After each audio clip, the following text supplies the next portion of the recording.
नमस्कार, आप देख रहे हैं वर्ल्ड नाउ। मैं हूं आपके साथ विवेक शांडिल्य। बताएंगे आपको ईरान अमेरिका के बीच लड़ाई की पूरी खबर, हर एक अपडेट और हर एक ब्रेकिंग न्यूज। वर्ल्ड नाउ में सबसे पहले बात करेंगे दो देशों के बीच खूनी जंग, और यह जंग कई देशों में फैल चुकी है। वजह सिर्फ डोनाल्ड ट्रंप है। इतिहास गवाह है, जब जब किसी एक महाशक्ति की सनक और तानाशाही सोच पूरी दुनिया पर थोपने की कोशिश हुई, तब तब वैश्विक तबाही का रास्ता खुला। आज भी हालात कुछ ऐसे ही बन चुके हैं। दुनिया के नक्शे पर एक ऐसा ग्रेटर प्लान तैयार हो रहा है जिसने न सिर्फ महाद्वीपों की सीमाओं को खतरे में डाला, बल्कि शांत समंदर से लेकर आसमान तक बारूद की एक नई बिसात लिख दी। सुपर पावर की इसी दादागिरी और हेकड़ी की वजह से आज पूरी दुनिया तेल संकट, बेकाबू महंगाई और अंधेरे के मुहाने पर आकर खड़ी हो गई है। एक तरफ जहां संप्रभु देशों की सीमाओं को निगलने और कूटनीति को कुचलने की कोशिश हो रही है, साजिश हो रही है, तो वहीं दूसरी तरफ इस अहंकार को जबरदस्त और अप्रत्याशित चुनौती भी मिल रही है।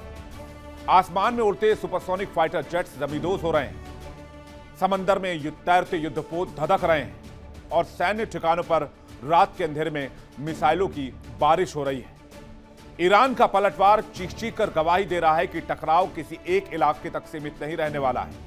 संयुक्त राष्ट्र की चेतावनियों को दरकिनार कर युद्ध की जो आग भड़काई गई है, उसकी तपिश अब हर घर के बजट और हर देश की ऊर्जा सुरक्षा तक पहुंच चुकी है। आखिरकार कौन है इस वैश्विक अशांति और तानाशाही का असली मास्टरमाइंड? क्या है उसका ग्रेटर प्लान जिसने महाशक्तियों को आमने सामने लाकर खड़ा कर दिया है? और इस बारूदी खेल का अंत क्या होगा, बताएंगे आपको डिटेल से। इसके बाद वर्ल्ड नाउ में हम बात करेंगे उस कहानी के बारे में जिसमें पहले जापान था और अब ईरान आ सकता है। कहते हैं इतिहास खुद को दोहराता है, लेकिन जब महाशक्तियों की जिद और सनक इतिहास के काले पन्नों को पलटने लगे, तो समझ जाना चाहिए कि दुनिया विनाश के मुहाने पर खड़ी है। एक ऐसा महायुद्ध जिसे सिर्फ कुछ दिनों का खेल समझा जा रहा था, आज महीनों बीत जाने के बाद भी किसी अंजाम तक नहीं पहुंच पाया है। सुपर पावर की सारी हेकड़ी, सारे अत्याधुनिक हथियार और सैन्य रणनीति एक मोर्चे पर आकर बुरी तरीके से उलझ गई है, ढेर हो रही है। ऐसे में जब साख दांव पर लगी है और हार का डर सामने दिख रहा है, तो क्या कोई शीर्ष नेतृत्व उस आत्मघाती रास्ते पर कदम बढ़ा सकता है जिसकी कल्पना मात्र से ही इंसानियत कांप जाए? सत्ता के गलियारों से छन छन कर खबर आ रही है कि बंद कमरों में अमेरिका में सीक्रेट मीटिंग्स एक ऐसे अंतिम और खौफनाक विकल्प पर विचार कर रहा है जिसने साल 1945 के उस भयानक मंजर को सबके सामने लाकर खड़ा कर दिया, जब लाखों बेगुनाहों को पल भर में खाक में तब्दील कर दिया गया। क्या अपनी गिरती लोकप्रियता और घरेलू दबाव से बचने के लिए इतिहास का सबसे विनाशकारी पैटर्न दोहराया जाएगा? क्या समंदर, आसमान और जमीन से होने वाली तबाही की कोई नई पटकथा लिखी जा रही है? आखिर क्या है महाशक्ति का वो परम गुप्त प्लान जिसने वैश्विक व्यवस्था में हड़कंप मचा दिया है? दिखाएंगे आपको डिटेल से। फिर वर्ल्ड नाउ में हम बात करेंगे अमेरिका के उस प्लान के बारे में और क्यूबा पर शुरू होने वाले नए जंग के बारे में।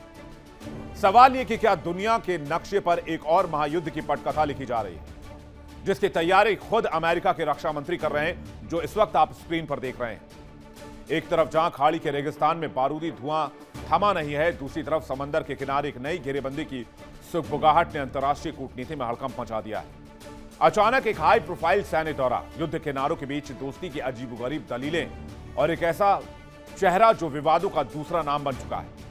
आखिर पेंटागन में क्या खिचड़ी पकाई जा रही है? क्या अपनी पुरानी नाकामियों को छिपाने के लिए अमेरिका एक नए मोर्चे को दहलाने की तैयारी में है? जिस शख्स के हाथों में दुनिया की सबसे ताकतवर सेना की कमान है, उसकी रणनीतियां खुद कटघरे में है।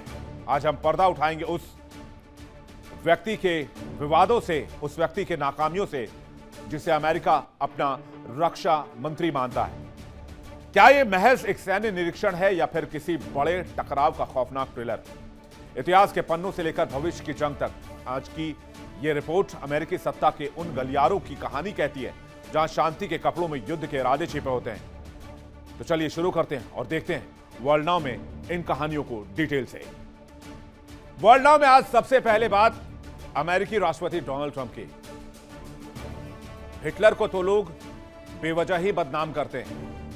अगर आज के समय में असली तानाशाह ढूंढा जाए, खोजा जाए, तो पहला नाम जो सामने आएगा वो है डोनाल्ड ट्रंप का। डोनाल्ड ट्रंप खुद को ऐसा तानाशाह समझते हैं, उन्हें लगता है पूरा विश्व उनके कंट्रोल में है। डोनाल्ड ट्रंप ने टैरिफ से दुनिया को उलझाया, महंगाई की मार में दुनिया को फंसाया। डोनाल्ड ट्रंप ने पूरे वर्ल्ड में ऑयल सप्लाई को डिस्टर्ब कर दिया और इसके बाद जंग छेड़कर डोनाल्ड ट्रंप ये दिखा रहे हैं कि ऑयल मार्केट पर सिर्फ अमेरिकी दबदबा चलेगा। ईरान जंग की वजह से कई देश संकट में हैं। ट्रंप दुनिया के कई देशों में घुसकर दादागिरी करते हैं और यही वजह है कि ट्रंप को तानाशाही की नई उपाधि मिल रही है। आज दुनिया के 11 से 12 देशों में जो जंग जारी है, इसके पीछे सिर्फ एक इंसान है और उनका नाम है डोनाल्ड ट्रंप।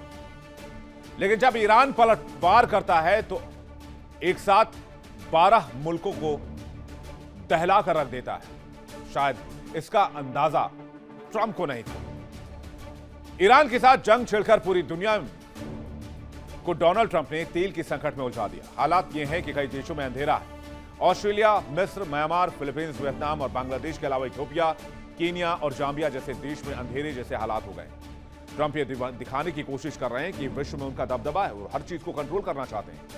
आपको याद होगा कुछ दिन पहले ट्रंप ने जीसस बनकर अपना तस्वीर पोस्ट किया था, जिसके जरिए वो अपने आप को खुदा बताने की कोशिश कर रहे हैं।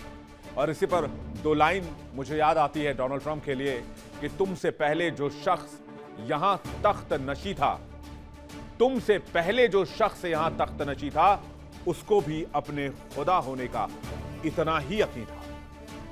आज दुनिया में कई मोर्चों पर लड़ाई जारी है।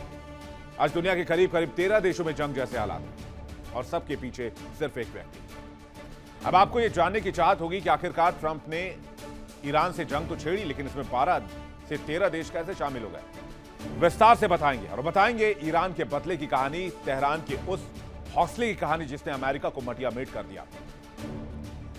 जानते हैं सबसे पहले किस तरह से अमेरिका ने दुनिया के कई देशों को जंग में उलझाया है, सिर्फ डोनाल्ड ट्रंप की वजह से। अमेरिका ईरान के खिलाफ सैन्य कार्रवाई कर रहा है। ईरान कह रहा है जबरदस्ती जंग थोपा गया है। इजराइल, ईरान और प्रॉक्सी वॉर जारी है। यमन में हूती के खिलाफ कई इलाकों में एक्शन लगातार जारी है। इसके अलावा कई देश हैं जहां पर इसी तरह से लगातार लड़ाई जारी है। लेबनान ले लीजिए आप, हिजबुल्लाह और इजराइल के बीच लगातार तनाव और संघर्ष है। इसके अलावा इराक ले लीजिए, ईरान समर्थित समूहों और अमेरिकी बलों के बीच बढ़ता तनाव। अफगानिस्तान रूस के करीब जाने की कोशिश कर रहा है, जिसकी वजह से उसे पाकिस्तान से उलझा दिया गया है। पाकिस्तान हथियार देकर अफगानिस्तान से जो है वो जंग लड़ रहा है, पाकिस्तान को हथियार मुहैया कराया जा रहा है। सऊदी और कतर मीडिएशन प्रयासों के बावजूद क्षेत्रीय तनाव में है। कुवैत और बहरीन क्षेत्रीय मिसाइल खतरों और सुरक्षा चिंता में फंसे हुए हैं। रूस के खिलाफ यूक्रेन और नेटो को ट्रंप लगातार भड़का रहे हैं। यूक्रेन रूस के खिलाफ हथियार देकर यूक्रेन को वो जंग के लिए फंसा चुके हैं पहले। ट्रंप की वजह से ये सारे के सारे देश आज की तारीख में जंग में उलझे हुए हैं। उधर जापान और दक्षिण कोरिया की सुरक्षा के नाम पर अमेरिकी सेना की तैनाती से उत्तर कोरिया नाराज हो गया है और वहां भी टकराव की स्थिति बन रही है। ताइवान की सुरक्षा का जिम्मा लेने वाला अमेरिका, ताइवान की वजह से चाइना नाराज हो रहा है। उत्तर कोरिया और चीन दोनों ये कहते हैं कि ये उनका क्षेत्रीय मामला है और अगर यहां अमेरिका दादागिरी करेगा तो उसे उसके हिसाब से जवाब दिया जाएगा। इसके अलावा ट्रंप यूरोप की भी उलझा कर रखे हैं। नेटो को तोड़ने के प्लान पर काम कर रहे हैं। उधर नए मोर्चे के तौर पर तुर्की को भी भड़काया जा रहा है और दुनिया के रक्षा जानकार मानते हैं कि ईरान का हिसाब करने के बाद इजराइल तुर्की वाला मोर्चा खोल सकता है। अमेरिका ग्रीनलैंड, कनाडा और मैक्सिको पर भी धावा बोलेंगे और ग्रेटर अमेरिका के प्लान पर काम करेंगे। चलिए जानते हैं कि डोनाल्ड ट्रंप का एक ग्रेटर अमेरिका वाला प्लान क्या है। ग्रीनलैंड पर कब्जा चाहते हैं डोनाल्ड ट्रंप। ईरान के बाद ग्रीनलैंड पर एक्शन शुरू हो सकता है, यह बात कही जा रही है दबी जुबान में। इसलिए अमेरिका का कई देश विरोध कर रहे हैं। ग्रीनलैंड ने कहा है ग्रीनलैंड बिकाऊ नहीं है।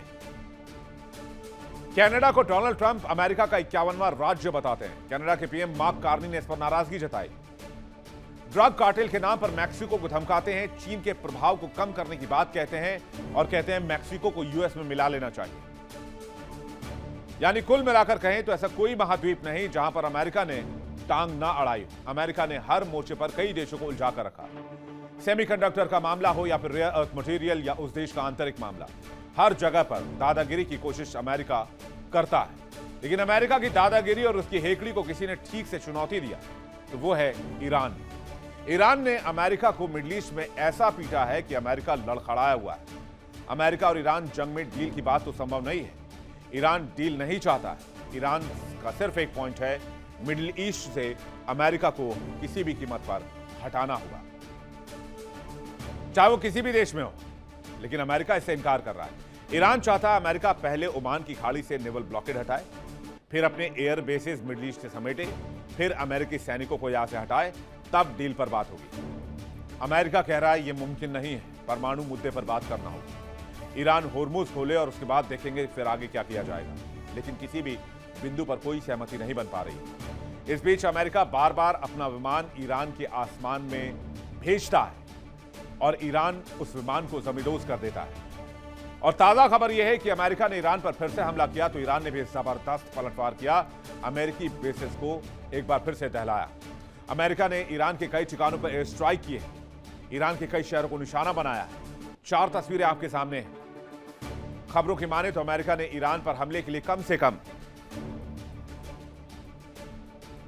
49 टॉमहॉक मिसाइल हमले किए हैं। टॉमहॉक मिसाइल से ईरान के कई ठिकानों पर अमेरिका ने प्रहार किया है। इस घटना के बाद ईरान ने भी पलटवार किया। ईरान ने कई बैलिस्टिक मिसाइलों से अमेरिकी सैन्य ठिकानों और उसके सहयोगी देशों पर प्रहार किया। खबर है कि ईरान ने 18 अमेरिकी ठिकानों को एक साथ निशाना बनाया और 18 एयर बेसिस पर एक साथ अटैक किया। अमेरिका के 49 टॉमहॉक मिसाइल का जवाब ईरान ने 18 अमेरिकी एयर बेसिस को ठोक कर दिया। यानी ईरान को दहलाने की साजिश तो थी, लेकिन ईरान के पलटवार से अमेरिका खुद दहल गया। क्योंकि अमेरिका ने इस बार फिर से ईरान को धोखे से हमले की जद में लिया था। जंग के बीच में अमेरिका ने 49 टॉमहॉक मिसाइलें दागी तो ईरान ने भी इस बार बदला लेने में कोई कसर नहीं छोड़ी। ईरान ने दावा किया है कि अमेरिकी लड़ाकू विमान ईरान के एरिया में घुस रहे थे। IRGC ने पहले उसे खदेड़ा और जब वो नहीं निकला तो उसे मार गिराया गया। F-16 लॉकहीड मार्टिन द्वारा निर्मित एक अमेरिकी single engine supersonic multi role fighter jet है। अपनी बेहतरीन गति, कम लागत और युद्ध क्षमता के लिए मशहूर है। यह विमान 1978 से दुनिया के 25 से अधिक देशों द्वारा उपयोग किया जा रहा है। ईरान ने दावा किया है कि होर्मुज की ओर बढ़ रहे 2 अमेरिकी युद्धपोत को भी निशाना बनाया गया और बैलिस्टिक मिसाइलें दागी गई। ईरान ने यह भी दावा किया है कि उसने जॉर्डन में अमेरिकी एयरबेस पर जबरदस्त मिसाइल हमले में F-35, F-15 और F-16 जेट और हैंगर बड़ी संख्या में नष्ट कर दिए हैं। अगर ईरान के इस दावे में सच्चाई है तो यकीन मानिए अमेरिका के कंट्रोल से यह जंग बाहर जा चुकी है। चलिए आपको बताते हैं कि ईरान युद्ध 2.0 में ईरान ने अब तक क्या क्या हासिल किया है और किस तरह से अमेरिकी बेसिस को बारूद के हवाले कर दिया है। अमेरिका के 18 सैन्य ठिकानों को एक साथ निशाने पर लिया है। कुवैत, बहरीन में एयरबेस पर अटैक किया। कुवैत में अहमद अल जाबिर बेस पर अटैक किया। बहरीन में शेख ईसा एयरबेस पर हमला किया। इराक में अल हरीर एयरबेस पर हमला किया। इराक के एरबिल में भी ईरान ने बड़ा अटैक किया। रडार सिस्टम को भी तबाह करने का दावा किया ईरानी मिसाइलों ने। एयरबेस पर भी अटैक किया है। ईरान में अमेरिकी वॉरशिप पर भी अटैक किया है। 2 अमेरिकी युद्धपोत जहाजों पर अटैक की खबर है। जॉर्डन में भी अमेरिकी एयरबेस पर ईरान ने हमला किया है। F-35, F-15 और F-16 जेट को हैंगर में ही नष्ट करने का दावा ईरान की तरफ से किया जा रहा है। यह है तबाही की तस्वीर, जिस तस्वीर के बारे में डे 1 से मैं आपको बताता रहा कि अगर एक बुलेट भी अमेरिका इस इलाके में फायर करता है तो अमेरिकी बेसिस ईरान के पलटवार की जद में होंगे। ईरान मिडिल ईस्ट में अमेरिकी बेसों के लिए कयामत का दरवाजा खोल देगा। और आज प्रत्यक्ष को प्रमाण की आवश्यकता नहीं है। बेशक ईरान को भी नुकसान हो रहा है, लेकिन अमेरिका भी ईरानी हमलों को नहीं रोक पा रहा है। ईरानी हमले के बाद जॉर्डन में अमेरिकी बेस से धुआं उठता दिखाई दिया है। जॉर्डन में अमेरिकी मुआफक अल साल्ती एयरबेस, जिसकी तस्वीर इस वक्त आप देख रहे हैं, यहां पर ईरान की बैलिस्टिक मिसाइल हमले के बाद धुआं दिखा है। और यहां पर कहा यह जा रहा है कि हैंगर में खड़े अमेरिका के फाइटर जेट्स को निशाना बनाया गया है। ईरान की Islamic revolutionary guard corps IRGC ने दावा किया कि उसने अमेरिकी सैन्य ठिकाने को निशाना बनाते हुए कई मिसाइलें दागी। ईरान के मुताबिक हमले में एयरबेस पर मौजूद अमेरिकी सैन्य सुविधाओं और लड़ाकू विमानों के ठिकानों को निशाना बनाया गया। तस्वीर उसी एयरबेस की है। कुल मिलाकर कहें तो मिडिल ईस्ट में युद्ध की आग भड़क चुकी है और होर्मुज पार कर भारत आने वाले 3 जहाजों पर अब तक ओमान में अमेरिका ने हमला किया है और जहाजों को नष्ट करने का दावा किया है। यानी होर्मुज से पार जाने वाले जहाजों को अमेरिका निशाना बना रहा है। उधर ईरान का दावा है कि होर्मुज से कोई भी जहाज नहीं गुजरेगा। होर्मुज अब कंप्लीटली शट डाउन मोड में है। ये सीज फायर टूटने के बाद ईरान का नया ऐलान है। ईरान ने कहा अगर कोई जहाज गुजरेगा तो उसे होर्मुज में सिंक कर दिया जाएगा, डुबो दिया जाएगा। तस्वीर आपको दिखाते हैं। ईरान ने अमेरिका की सबसे ताकतवर मिसाइल, अमेरिकी stealth cruise missile AGM-158 JAASM को मार गिराने का दावा किया है। ये जो तस्वीरें देख रहे हैं ये IRGC की तरफ से जारी की गई है, तस्वीरें शेयर की गई है। ईरान ने जो दावा किया है इस तस्वीर को लेकर वो भी मैं आपको बताता हूं। ईरान के दावे के मुताबिक मिसाइल को सफलतापूर्वक रोकने के बाद इसका मलबा भी बरामद कर लिया गया है और अब ईरान इस मिसाइल को री इंजीनियर करेगा, यानी इस मिसाइल की टेक्नोलॉजी को बढ़ेगा। यह एक बेहद घातक और रडार को चकमा देने वाली क्रूज मिसाइल है, जैसे कि टॉमहॉक। कहते हैं जैस्म को भेदना ईरान के एयर डिफेंस सिस्टम के लिए एक बहुत बड़ी रणनीतिक कामयाबी है। उधर पीट हेग्सेथ ने फिर से दावा किया है कि ईरान पर फिर हमला होने वाला है। पीट हेग्सेथ का बयान आपको सुनवाते हैं। CENTCOM, Central Command, will be busy tonight because President Trump said we will be hitting Iran hard, and we will be. Because Iran has a chance to make a good deal, a great deal, to codify what they said they've been willing to do, and they haven't been willing to do. CENTCOM, Central Command, will be busy tonight because President Trump said we will be hitting Iran hard, and we will be. Because Iran has a chance to make a good deal, a great deal, to codify what they said they've been willing to do, and they haven't been willing to do it. अब एक और तस्वीर आपको दिखाते हैं। देखिए और समझिए कि किस तरह से ईरान ने अमेरिकी युद्धपोत को निशाना बनाने की बात कही है। ये जो तस्वीर है ये अंडर वाटर क्रूज मिसाइल की तस्वीर है। कहते हैं ये अमेरिकी युद्धपोतों से टकराया है, जिसकी वजह से अमेरिकी युद्धपोत को बड़ा नुकसान हुआ है। ईरान के इस मिसाइल को हूट के नाम से जाना जाता है और ईरान के पास हूट के अलावा कई ऐसे हथियार हैं जो पानी के अंदर से वार कर सकते हैं। ईरान ने दावा किया है कि ईरान की Islamic revolutionary guard corps IRGC ने जॉर्डन के अल अजराक एयरबेस पर 12 बैलिस्टिक मिसाइलों से हमला किया है। इस हमले में अमेरिका के F-35, F-15, F-16 लड़ाकू विमानों के मार गिराने की बात कही गई है। इसके अलावा जॉर्डन में मौजूद हैंगर और कमांड एंड कंट्रोल सेंटर को भी निशाना बनाया गया है। IRGC का दावा है कि यह कार्रवाई अमेरिका के हालिया हमलों के जवाब में की गई है। ईरानी दावों के मुताबिक मिसाइल का लक्ष्य अमेरिकी सैन्य सुविधाएं और ऑपरेशनल इंफ्रास्ट्रक्चर थे। हालांकि जॉर्डन की सेना ने कहा कि उसने अल अजराक क्षेत्र की ओर बढ़ रही 5 मिसाइलों को रास्ते में ही मार गिराया। उधर तनाव के बीच ईरान ने होर्मुज बंद करने का ऐलान किया तो तेल 2% और महंगा हो गया। अमेरिका और ईरान के बीच बढ़ते तनाव का असर वैश्विक तेल बाजार पर फिर से दिखने लगा है। ईरान के होर्मुज स्ट्रेट बंद करने के ऐलान के बाद गुरुवार को कच्चे तेल की कीमतों में 2% से ज्यादा की तेजी दर्ज की गई। ब्रेंट क्रूड 2.5 उछलकर 95.40 पर डॉलर पर बैरल पर पहुंच गया, जबकि अमेरिकी WTI क्रूड 2.9% बढ़कर 92.63 डॉलर पर बैरल पर कारोबार करता हुआ दिखा है। उधर अमेरिका में महंगाई दर 3 साल के अब तक के सबसे टॉप लेवल पर पहुंच गई है। राष्ट्रपति डोनाल्ड ट्रंप के बयान भी आए हैं इसके सामने। डोनाल्ड ट्रंप ने कहा है उन्हें महंगाई पसंद है, जिसके बाद अमेरिका में बवाल हो गया है। अमेरिकी श्रम सांख्यिकी ब्यूरो यानी कि BLS के आंकड़ों के मुताबिक मई में उपभोक्ता कीमतें सालाना आधार पर 4.2% के आधार पर बढ़ी। अप्रैल में यह दर 3.8% थी। महंगाई के आंकड़े जारी होने के बाद ट्रंप ने व्हाइट हाउस में कहा, मुझे महंगाई पसंद है। आंकड़े शानदार थे। आपको पता है मुझे सबसे ज्यादा क्या पसंद है? मुझे महंगाई पसंद है। डोनाल्ड ट्रंप के इस बयान से हर अमेरिकी आज खुद को ठगा हुआ महसूस कर रहा है। उधर संयुक्त राष्ट्र महासचिव UN भी अब जाग गया है। एंटोनियो गुटेरेस ने पश्चिम एशिया में बढ़ते तनाव पर चिंता जाहिर की है। वैसे UNSC या UN चिंता जाहिर करने के अलावा कुछ नहीं कर सकता। गुटेरेस कह रहे हैं कि क्षेत्र गहरे संकट की ओर जा रहा है। इसका असर पूरी दुनिया पर हो सकता है। गुटरेस ने एक्स पर लिखा कि हाल के दिनों में हमले बढ़े हैं और युद्ध विराम कमजोर पड़ा है। उन्होंने चेतावनी दी कि सीमित संघर्ष कभी भी बड़े युद्ध में बदल सकता है। यूएन प्रमुख ने सभी पक्षों से सैन्य कार्रवाई रोकने और कूटनीतिक समाधान अपनाने की अपील की है। उन्होंने कहा अब हमले और नहीं चलेंगे और बहाने और नहीं चलेंगे, फौरन सीजफायर होना चाहिए। कुल मिलाकर कहें तो 100 दिन के बाद बैक टू द स्क्वायर है अमेरिका। हालात वही 28 फरवरी 2026 वाले हैं। कुछ भी हासिल नहीं कर पाया अमेरिका और न ही अमेरिका ईरान जंग खत्म होने के आसार दिख रहे हैं। ऐसा लगता है जंग का दायरा और बढ़ता दिख रहा है। अमेरिका जंग खत्म करना चाहता है, इस पर भी सवाल है। ईरान मिडिल ईस्ट से अमेरिका की विदाई चाहता है, ये ईरान की शर्त है। देखना होगा जंग कहां पर जाकर खत्म होगी या फिर ये जंग एक बड़ी तबाही की तरफ जाएगी। अगली कहानी में मैं आपको बताऊंगा, लेकिन उससे पहले एक बड़ी खबर आपको बता दें। अमेरिकी राष्ट्रपति डोनाल्ड ट्रंप का बड़ा बयान सामने आया है।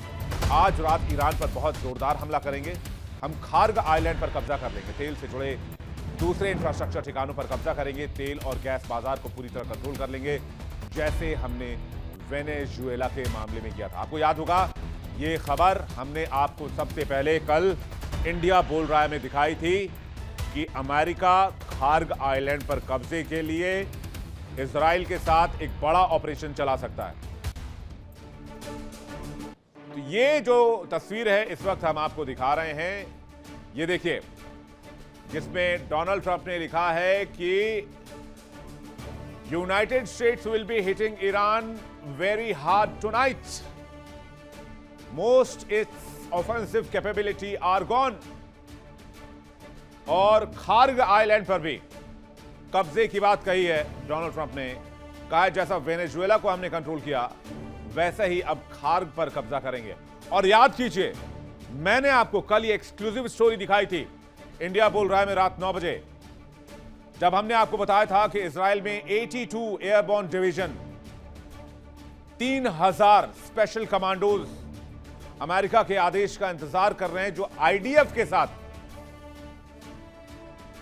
के साथ जॉइंट ऑपरेशन करेंगे और खार्ग को कंट्रोल करने के लिए बूट्स ऑन ग्राउंड करेंगे, जिसमें 82 एयरबोर्न डिवीजन यूनिट का इस्तेमाल अमेरिका करेगा। और अब इस खबर पर मुहर लगाई है डोनाल्ड ट्रंप ने, जहां पर आप साफ तौर पर देख सकते हैं डोनाल्ड ट्रंप ने कहा है हम खार्ग को कब्जा करने जा रहे हैं। यानी हम आपको वो खबर दिखाते हैं जो खबर कहीं नहीं होती है। सबसे पहले इस जंग के जितनी भी खबरें हैं जंग से जुड़ी हुई वो हम आप तक रखते हैं। चलिए इस खबर को अब समझ लेते हैं। अमेरिका ईरान जंग में अमेरिका का कंट्रोल पूरी तरीके से खत्म हो चुका है। जिस तबाही की बात मैं आपसे कर रहा था, कैसे एक बड़ी तबाही हो सकती है। अमेरिका सपने देख रहा था 12 दिन में जंग लपेट देगा, 110 दिन होने वाले हैं, कोई निर्णायक फैसला नहीं हो पाया है। ट्रंप आज भी 28 फरवरी 2026 की तारीख में अटके हुए हैं। तो क्या अमेरिका के राष्ट्रपति, मैं बहुत बड़ी बात कहने जा रहा हूं, आपको बहुत गौर से सुनिएगा, क्या अमेरिका के राष्ट्रपति 1945 का इतिहास दोहराना चाहते हैं? कुछ सोर्सेस के हवाले से खबर मिल रही है कि ट्रंप प्रशासन बहुत बड़ी और बहुत खतरनाक, विभत्स और विनाशक तैयारी में लगा हुआ है। अब यह तैयारी क्या है और कैसे इसका 1945 से कनेक्शन है, आपको बताता हूं। एक बात तो साफ है कि अमेरिका के कंट्रोल से ईरान जंग बाहर जा चुका है। ठीक उसी तरह जैसे सेकेंड वर्ल्ड वॉर के समय जापान अमेरिका के कंट्रोल में नहीं आ रहा था, तो क्या अमेरिका फिर से अपने पुराने पैटर्न को इस्तेमाल करेगा, इतिहास दोहराएगा जो कभी जापान में किया गया? अमेरिका ईरान के जंग को करीब 110 दिन से ज्यादा का वक्त बीत चुका है। अमेरिका चाहता है कि ईरान झुकते हुए आए, हाथ जोड़े, घुटनों के बल माफी मांगे और कहे हमसे गलती हो गई है। अमेरिका ईरान को अपने कंट्रोल में ले ले, ईरान का तेल अमेरिका बेचे और अमेरिका उसके साथ डील के लिए तैयार हो जाए। लेकिन ये सब मुंगेरी लाल के हसीन सपने हैं, यानी ट्रंप साहब इसकी कल्पना ही करते रह गए। हकीकत इससे परे है। ईरान झुकने को तैयार नहीं है। अमेरिका हर हथकंडा अपना चुका है। अमेरिका ने कहा पैसे देंगे, संपत्ति जो आपकी फ्रीजर्स को खाली कर देंगे, होर्मुज पर आप अपना कंट्रोल हटा दीजिए, तेहरान को सैंक्शन फ्री कर देंगे, तेहरान अपना तेल पूरी दुनिया में बेच पाएगा, सारी चीज धमकी दे दी, भूगोल बदल देंगे, ये कर देंगे, वो कर देंगे। तो अब खबर ये मिल रही है कि पेंटागन में फाइनल असॉल्ट की तैयारी की जा रही है और इसमें न्यूक्लियर वेपन के इस्तेमाल की क्या पॉसिबिलिटी है, उसको भी इस्तेमाल कैसे किया जा सकता है, टैक्टिकल लिमिटेड न्यूक ऑप्शन कैसे इस्तेमाल हो सकता है, इस पर पेंटागन में चर्चा हुई है।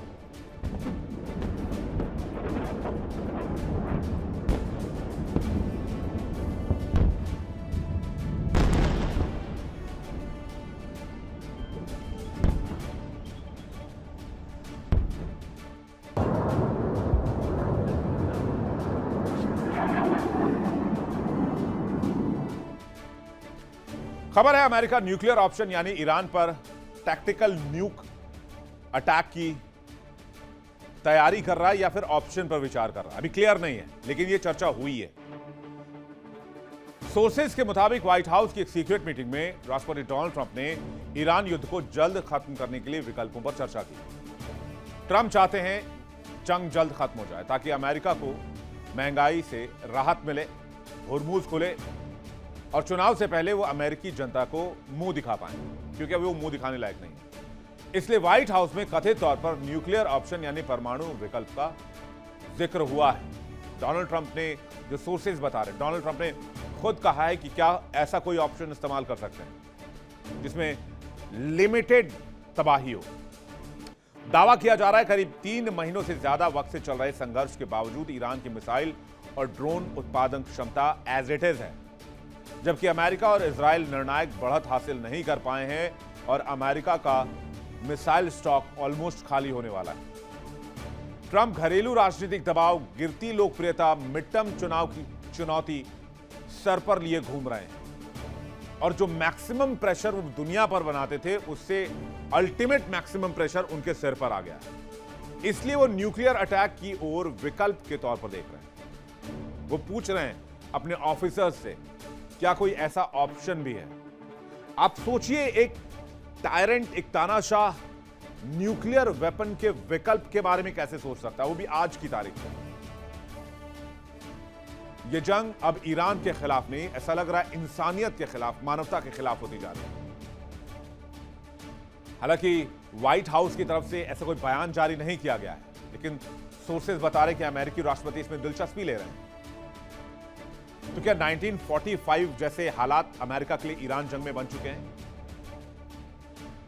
चलिए आपको इतिहास के उस दौर में ले चलते हैं जहां अमेरिका ने परमाणु हथियार का इस्तेमाल किया, और परमाणु हथियार का इस्तेमाल करने वाला अमेरिका इकलौता मुल्क है पूरी दुनिया में। आज तक कभी इसके बाद परमाणु हथियार का इस्तेमाल नहीं हुआ। फिर आपको बताएंगे किस तरह से अमेरिका ने मनमानी की। कहानी है सेकेंड वर्ल्ड वॉर की, जब जापान अमेरिका के कंट्रोल में नहीं आ रहा था।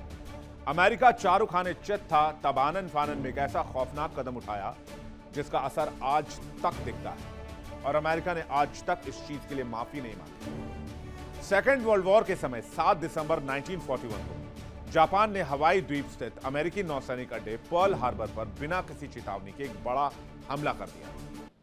इस हमले में लगभग 2400 सैनिकों की मृत्यु हुई और पूरा अमेरिका गुस्से से लाल हो गया, और अगले ही दिन अमेरिका ने सेकेंड वर्ल्ड वॉर में प्रवेश कर दिया। इसके बाद 1942 से 1945 के बीच प्रशांत महासागर में दोनों देशों के बीच भयंकर युद्ध हुआ। इवो जिमा और ओकिनावा जैसी लड़ाइयों में अमेरिका को भयंकर नुकसान उठाना पड़ा। इसको आप आज के नुकसान से भी थोड़ा बहुत कंपेयर कर सकते हैं। ओकिनावा में अकेले 12,000 अमेरिकी सैनिक मारे गए और यह जापान की मुख्य भूमि से पहले का अंतिम द्वीप था। अमेरिका ने सेकेंड वर्ल्ड वॉर को जल्दी समाप्त करने और संभावित जमीनी आक्रमण में लाखों अमेरिकी सैनिकों की जान बचाने के लिए जापान पर एटम बम से हमले का निर्णय कर लिया। इसके अतिरिक्त जापान का बिना शर्त आत्मसमर्पण करने से इनकार करना और सोवियत संघ के प्रवेश से पहले युद्ध का अंत करके वैश्विक वर्चस्व स्थापित करना अमेरिका का मुख्य लक्ष्य था। जापान ने अमेरिका को इस कदर तोड़ा कि अमेरिका के पास यहां हारने के अलावा कोई विकल्प नहीं बचा और अमेरिका को युद्ध में हार के ही जंग से निकलना पड़ता और अमेरिका के हजारों लाखों सैनिक मारे जाते। जापान से जंग जब चल रही थी तो अमेरिका डेडलॉक में फंस चुका था। निकलने का कोई रास्ता नहीं दिख रहा था, जैसे आज अमेरिका ईरान जंग में फंसा हुआ है, जहां से उसे निकलने का कोई रास्ता नहीं दिख रहा है। आनन फानन में अमेरिका ने न्यूक्लियर वेपन का इस्तेमाल किया। ये हमला किस तरह से मानवता और इंसानियत को ताक पर रखकर अमेरिका ने किया, ये भी देख लीजिए। पहली वजह, जापान झुकने से लगातार इनकार कर रहा था। जापानी सेना ने अमेरिकी सैनिकों के चक्के छुड़ा दिए थे। जापान का मानना था कि आत्मसमर्पण से मौत बेहतर है, और जापानी सैनिक इस लड़ाई में कई अमेरिकी सैनिकों को मौत के घाट उतार चुके थे। अमेरिका बार बार कह रहा था कि जापान को सरेंडर कर देना चाहिए। दूसरी वजह यह थी कि जमीनी हमले से अमेरिका बचना चाहता था। यूएस जानता था कि जमीनी आक्रमण अगर करेंगे, बूट्स ऑन ग्राउंड करेंगे, तो बहुत भारी कीमत चुकानी होगी। ठीक वैसे ही जैसे आज की तारीख में ईरान पर अमेरिका जमीनी हमले से बचने की कोशिश कर रहा है, क्योंकि अमेरिका को पता है कि अगर वो ईरान में बूट्स ऑन ग्राउंड करेंगे, ईरान के मेन लैंड पर, आइलैंड पर नहीं, तो बड़ी संख्या में अमेरिकी सैनिकों की जान जा सकती है। 1945 में अमेरिका को लगा कि अगर वो जापान के अंदर जाते हैं तो 10 लाख अमेरिकी सैनिक मारे जा सकते हैं। जापान अपनी ताकत लगातार बढ़ा रहा था। तीसरी वजह यह थी कि सोवियत संघ की दखलंदाजी बढ़ रही थी। सोवियत संघ जापान के खिलाफ युद्ध में उतरने वाला था। अमेरिका नहीं चाहता था कि जापान को रोककर सोवियत संघ पूर्वी एशिया में अपने प्रभाव को बढ़ा ले, और अमेरिका अपने कद को बढ़ाने के लिए, अपनी साख को पूरी दुनिया में स्थापित करने के लिए एटम बम का इस्तेमाल करके इस युद्ध को जल्दी खत्म करने की फिराक में था। एक और वजह थी मैनहट्टन प्रोजेक्ट। अमेरिका ने काफी प्रयास के बाद परमाणु हथियार बनाया था। 3 साल की मेहनत और $2 अरब खर्च से यह बम बना था। अब ये हथियार बनाए तो इसको टेस्ट भी करेंगे, और टेस्ट कहां करेंगे, तो अमेरिका को मौका मिल गया। अमेरिका जापान के साथ युद्ध में फंसा हुआ था, और इसलिए इस बम का इस्तेमाल करके इसके विनाशक क्षमता को देखना चाहता था अमेरिका। पांचवी वजह, पर्ल हार्बर का बदला अमेरिका लेना चाहता था। 7 दिसंबर 1941 को जापान ने पर्ल हार्बर पर बहुत बड़ा हमला किया था, और उस जख्म से अमेरिका बाहर नहीं निकल पाया था। अचानक इस हमले ने अमेरिका को सेकेंड वर्ल्ड वॉर में धकेल दिया था, और अमेरिका अपने सैनिकों की मौत का बदला जापान से लेना चाहता था। लेकिन अमेरिका ने यह बदला जापानी सैनिकों से नहीं लिया। अमेरिका ने जापान के मासूम लोगों से इसका बदला लिया। छठी वजह यह थी कि वैश्विक महाशक्ति का प्रदर्शन यूएस सोवियत संघ के युद्ध में सर्वोच्चता साबित करना चाहता था, जैसे कि मैंने आपको बताया। युद्ध में प्रवेश करने से पहले अपनी सर्वोच्चता दिखाना चाहता था, इससे युद्ध के बाद विश्व व्यवस्था पर उसका कंट्रोल रहे। अमेरिका ने पहले हिरोशिमा पर परमाणु बम गिराया 6 अगस्त 1945 सुबह 8:15 B-29 बॉम्बर एनोला गे ने लिटिल बॉय नाम का यूरेनियम बम हिरोशिमा पर दाग दिया। यह बम जमीन पर नहीं फटा था, यह बम जमीन से 580 मीटर ऊपर फटा। इस बम के धमाके के बाद इस इलाके का तापमान 4000 डिग्री सेल्सियस से ज्यादा गर्म हो गया। जहां इंसान एक नैनो सेकंड में राख हो जाए, इंसान को कुछ महसूस ही ना हो, और इस धमाके के बाद राख भी ना मिले। 1.5 किलोमीटर के दायरे में ऐसा ही हुआ। सब कुछ राख हो गया। पेड़ पौधे, इंसान, जानवर, कंकड़ पत्थर, चट्टान। 70 से 80 हजार लोग चंद घंटों में साफ हो गए। इमारतें, अस्पताल, स्कूल, सब धुआं। अमेरिका के इस खौफनाक कदम की निंदा पूरी दुनिया में हुई, लेकिन फिर भी जापान झुका नहीं। इसके बाद अमेरिका ने फिर से परमाणु बम के इस्तेमाल की बात कही। 3 दिन बाद 9 अगस्त 1945 को नागासाकी पर दूसरा बम गिराया। फैट मैन नाम का प्लूटोनियम बम नागासाकी पर गिराया गया। यह हिरोशिमा पर गिराए गए न्यूक्लियर वेपन से ज्यादा ताकतवर था। शहर के आसपास की पहाड़ियों ने विस्फोट को कुछ हद तक रोकने की कोशिश की, लेकिन फिर भी पलक झपकते 40,000 लोग मारे गए। सोचिए, उस समय अमेरिका की मानवतावादी सोच कहां गई थी? वही अमेरिका जो लोकतंत्र और इंसानियत के नाम पर किसी भी देश में घुस जाता है, जो आतंकवाद को खत्म करने के नाम पर, ड्रग कार्टेल को बंद करने के नाम पर किसी भी देश में घुसकर हमला करता है, वही अमेरिका हिरोशिमा और नागासाकी में बम गिराकर लाखों लोगों को दहला देता है। तबाही का पूरा हिसाब जान लीजिए। दोनों बमों से मिलाकर कुल मिलाकर करीब 2 से 2.5 लाख लोग मारे गए। ज्यादातर आम नागरिक थे। रेडिएशन के प्रभाव से सालों तक लोग कैंसर और दूसरी गंभीर बीमारियों से मरते रहे। जो बचे उन्हें हिबाकुशा कहा गया। वो जीवन भर भेदभाव और बीमारी झेलते रहे। सवाल ये, क्या परमाणु बम गिराना जरूरी था? और ये सवाल आज भी बहस का विषय है। एक तरफ वो जो कहते हैं लाखों अमेरिकी और जापानी सैनिकों की जान बचाने के लिए जरूरी था, दूसरी तरफ वो जो ये मानते हैं कि लाखों निर्दोष नागरिकों पर यह हमला कभी भी न्याय संगत नहीं ठहराया जा सकेगा।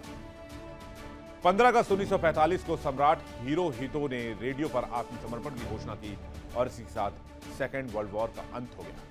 लेकिन परमाणु युद्ध और शीत युद्ध की शुरुआत हुई, जिसके बाद से पूरी दुनिया में परमाणु बमों की होड़ लग गई और हर देश परमाणु बम बना लेना चाहता था। और ये होड़ आज भी जारी है। अब बताइए, असली विलन कौन है? अगर आप इसे डिजिटल सेक्शन में देख रहे हैं तो कमेंट सेक्शन में जवाब जरूर दीजिएगा। आगे बढ़ते हैं। अमेरिका एक और जंगी मोर्चे की तरफ बढ़ रहा है। क्यूबा के पास ग्वांतानामो बे से अमेरिका क्यूबा पर दबाव बनाने की कोशिश कर रहा है। अमेरिका का अगला टारगेट है क्यूबा और क्यूबा को घेरने की रणनीति अमेरिका ने शुरू कर दी है। अमेरिकी रक्षा मंत्री पीट हेग्सेथ का एक वीडियो सामने आया जो आपको दिखाना चाहते हैं, जो उस ग्वांतानामो बे हवाई अड्डे पर, एयरबेस पर देखे गए। तस्वीर आप देखिए, बिल्कुल माचो मैन स्टाइल में, बिल्कुल हॉलीवुड स्टाइल में, जैसे किसी हॉलीवुड फिल्म की शूटिंग चल रही हो। हाथ पे मशीन गन के टैटू, हाथ पे अलग अलग तरीके के टैटू, और रक्षा मंत्री यूएस सैनिकों के साथ अभ्यास करते हुए। लेकिन हर जो रणनीति पीट हेग्सेथ बनाते हैं वो अक्सर फेल हो जाती है। एक फेल्ड डिफेंस मिनिस्टर की कहानी क्या है, जो ईरान में पिटा, जो दुनिया भर में बदनाम हुआ और जो अब क्यूबा पर हमले की तैयारी कर रहा है। अमेरिकी रक्षा मंत्री का एक ताजा वीडियो सामने आया है जिसमें पीट हेग्सेथ ग्वांतानामो बे नौसैनिक अड्डे पर सैन्य अभ्यास करते दिख रहे हैं। सैनिकों के साथ एक्सरसाइज करते हुए दिख रहे हैं, सैनिकों को स्पीच देते हुए नजर आ रहे हैं। यह दौरा ऐसे समय में हुआ है जब अमेरिका और क्यूबा के संबंधों में तनाव बना हुआ है।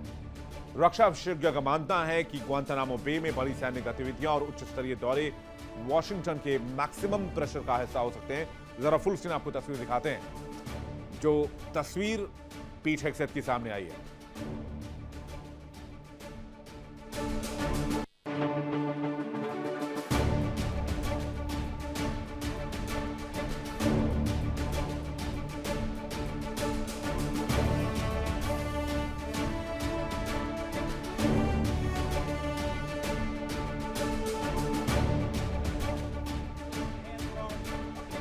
United States and the leadership of Cuba, no matter what, the Department of War is going to be prepared. We're going to talk about that today. How's that sound?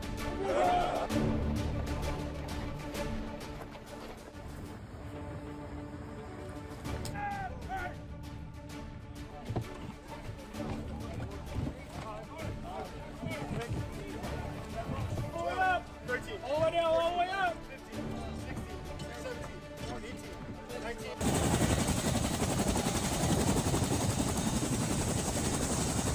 What happens with the future of Cuba is in the hands of the President of the United States and the leadership of Cuba. No matter what, the Department of War is going to be prepared and postured for any possible contingency. We're here to talk about that today and then do a little PT. How's that sound?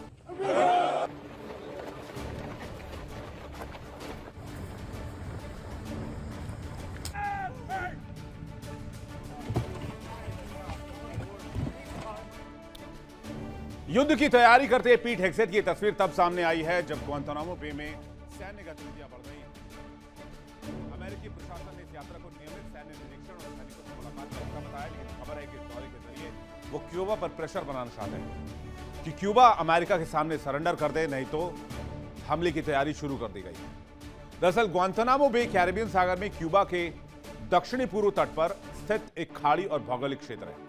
इस क्षेत्र के दक्षिणी हिस्से में एक अमेरिकी नौसैनिक अड्डा और एक कुख्यात अमेरिकी सैन्य जेल भी है। उधर खबर है कि अमेरिका की नजर क्यूबा पर है, क्योंकि ईरान में उसका बस नहीं चल रहा।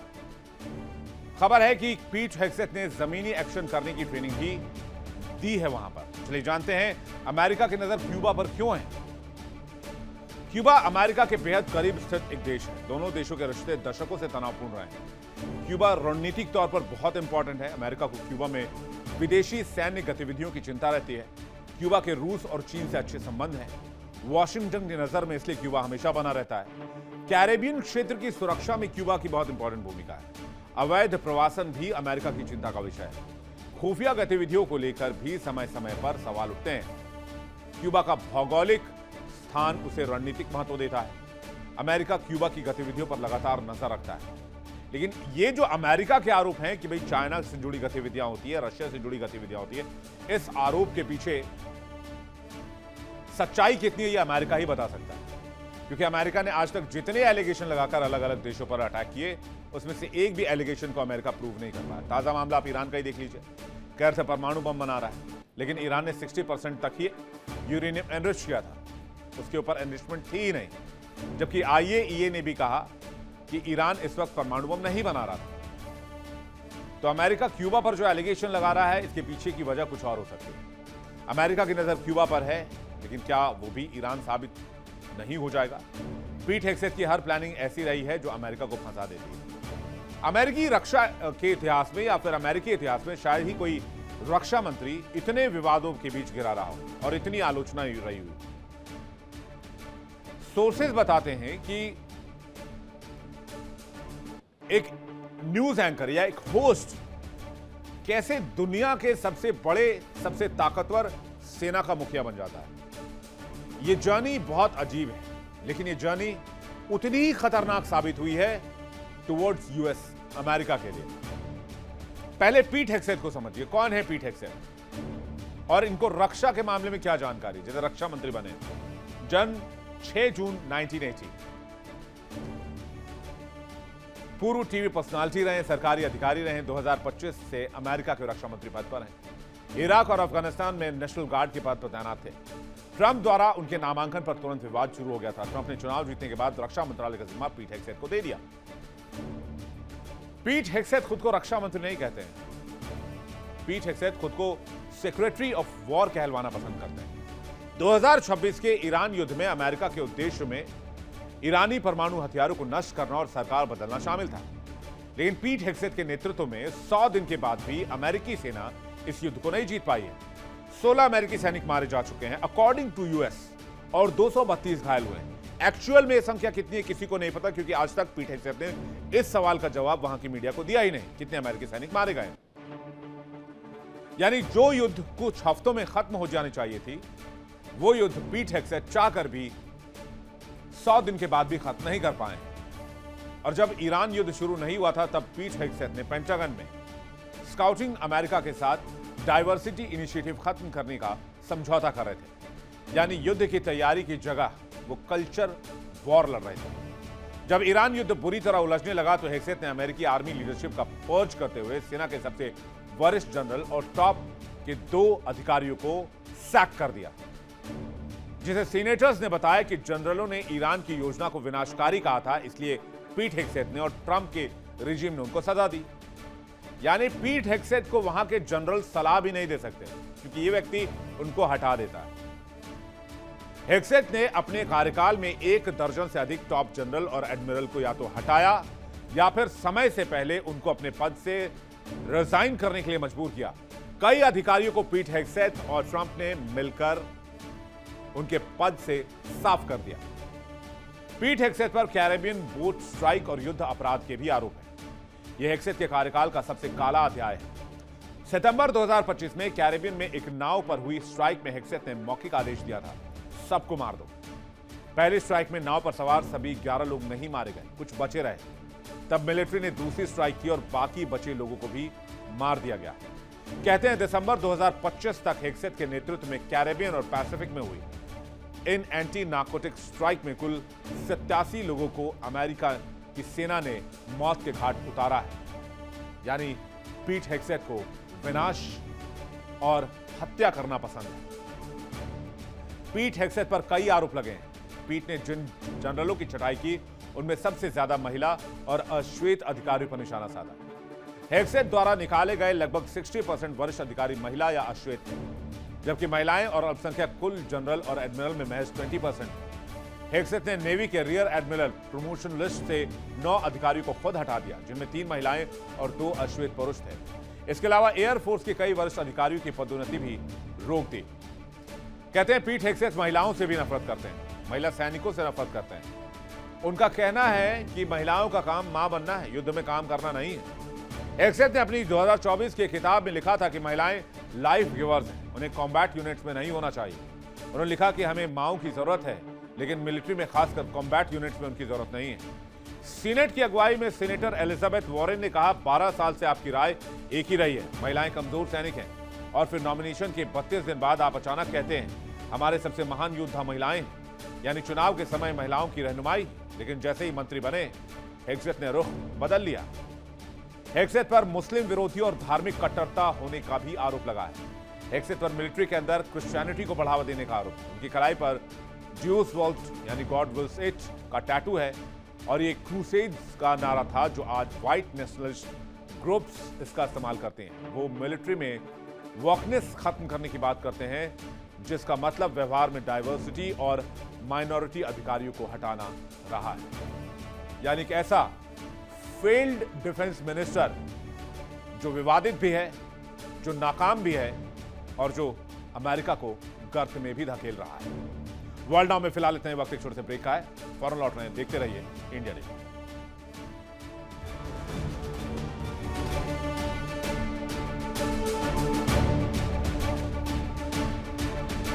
देखिए इंडिया डेली 24/7 अब आपकी स्मार्ट टीवी पर। इंडिया डेली मौजूद है सभी डिजिटल प्लेटफॉर्म पर लाइव और लगातार। इंडिया डेली 24/7 हर दिन राष्ट्र को समर्पित।